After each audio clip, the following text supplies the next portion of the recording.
Assalamualaikum warahmatullahi wabarakatuh. Alhamdulillah wassalatu wassalamu ala rasulillah wa ala alihi wa sahbihi wa man wala. Amma ba'd, ayyuhal ikhwal akhwat, kita lanjutkan pembacaan kitabus shaum dalam kitab Sahih Al-Bukhari. Berkata Imam Bukhari rahimahullahu ta'ala, babus shaumi liman khafa ala nafsihil uzbah. Bab puasa bagi orang yang mengkhawatirkan atas dirinya sikap lajang atau lajang. Bab puasa bagi orang yang khawatir atas dirinya melajang. Jadi bab sini menyinggung tentang hukum puasa bagi orang yang khawatir atas dirinya hidup melajang. Bukan hidup melajangnya, tapi bahaya dari hidup melajang.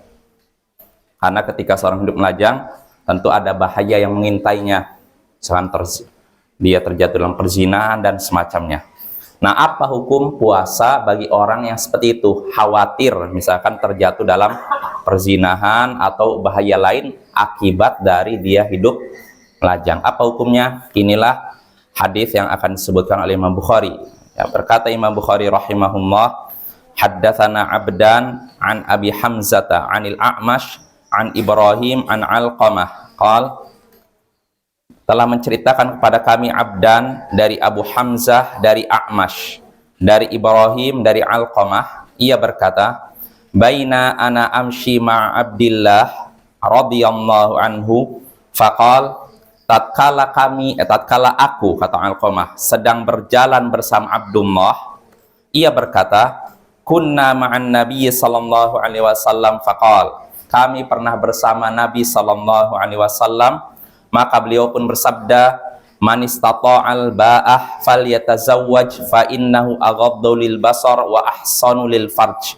Siapa yang sanggup untuk menikah, maka menikahlah, karena itu lebih menundukkan pandangan dan lebih menjaga kemaluan.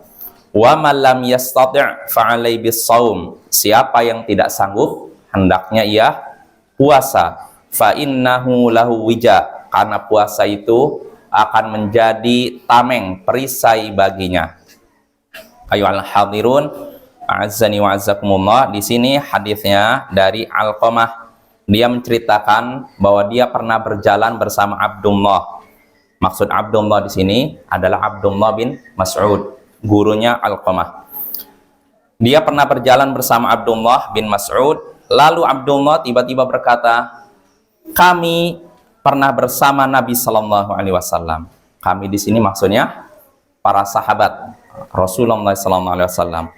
Kami pernah bersama Nabi Sallallahu Alaihi Wasallam, maka beliau pun bersabda kepada para sahabatnya, siapa yang sanggup untuk ba'ah, maka hendaknya dia menikah. Ba'ah di sini artinya kemampuan untuk memberi nafkah. Siapa yang sanggup atau mampu untuk memberi nafkah, maka nikahlah.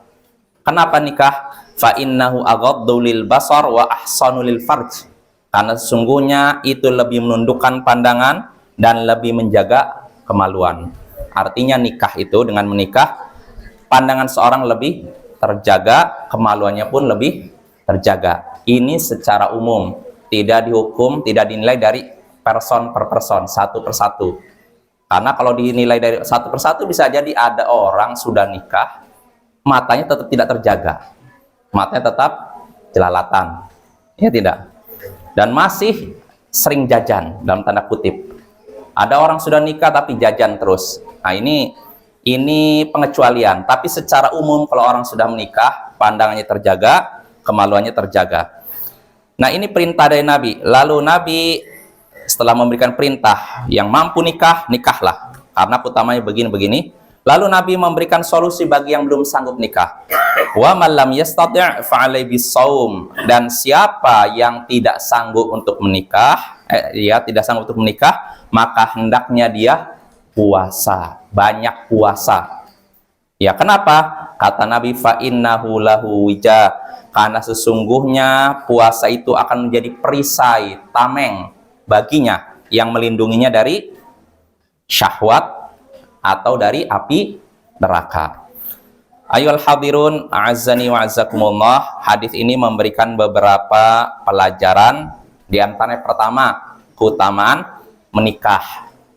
Keutamaan menikah. Karena dengan menikah, pandangan seseorang dan kemaluannya lebih terjaga. Lalu kedua, faedah berikutnya, keutamaan puasa. Karena puasa bisa melindungi seorang dari bahaya syahwat dan bahaya api neraka. Karena itu Nabi setelah menyuruh orang yang mampu memberi nafkah untuk menikah, Nabi katakan kalau tidak mampu, hendaknya dia puasa. Karena puasa akan melindunginya dari bahaya syahwat. Lalu faedah terakhir, terkait dengan judul bab juga, bagi siapa yang khawatir terjatuh dalam bahaya zina dan semacamnya, bahaya akibat hidup melajang, maka hendaknya dia puasa kalau memang tidak sanggup memberi nafkah. Bagi siapa yang belum sanggup khawatir terjatuh dalam zina dan bahaya syahwat lainnya, maka hendaknya dia puasa kalau memang tidak sanggup memberi nafkah. Artinya apa hukum puasa di sini?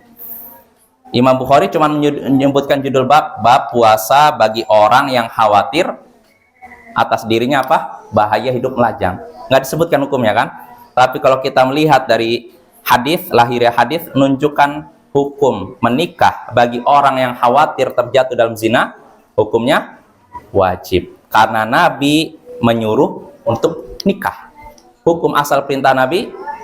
Nah, dan ini disepakati para ulama. Para ulama sepakat hukum menikah sebenarnya bisa dibagi jadi 5. Bisa mubah, bisa wajib, bisa sunnah, bisa mubah, bisa makruh, bisa haram.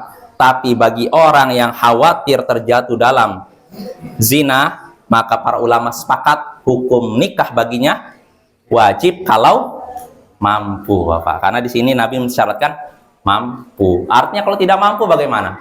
Ya sudah, banyak puasa. Dan inilah sesuai dengan judul bab tersebut. Wassallallahu ala nabiyyina Muhammadin wa ala alihi wa sahbihi ajma'in.